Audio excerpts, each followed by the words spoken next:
কিন্তু প্ৰথমতে এটা প্ৰসংগ যদি নুলিয়াওঁ আধৰুৱা হৈ যাব। জুবিন দা যিহেতু আমাৰ মাজত নাইকিয়া হৈ গৈছে, গতিকে আপুনি জুবিন দাৰ লগত ভাল আছিলে, আপুনিও ভাল আছিলে, একেলগে কাম কৰিছিলে, কি ক'ব বিচাৰিব?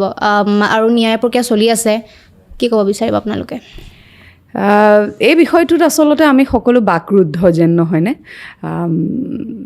হঠাৎ মানে এজন মানুহ এনেকৈ মৃত্যু চিৰসত্য সকলোৰে বাবে, কিন্তু মানে জুবিন দা এনেকৈ নোহোৱা হৈ যাব হঠাৎ, মানে সেইটো মানে কল্পনা কৰিব নোৱাৰি। আৰু প্ৰত্যেকৰে ঘৰত মানুহ হেৰায়, মৃত্যু হয়, কিন্তু জুবিন গাৰ্গ গুচি যোৱাটো মানে এনেকুৱা হৈছে অসমৰ প্ৰতি ঘৰতেই যেন কোনোবা এজন নোহোৱা হৈছে একেলগে একে মুহূৰ্ততে। গতিকে তাৰ গভীৰতা কিমান বেছি সেয়া আমি শব্দৰে নকলেও হয়তো বুজি। এনেধৰণৰ ভিডিঅ'বোৰ চাবলৈ মোৰ চেনেলটো ছাবস্ক্ৰাইব কৰিব।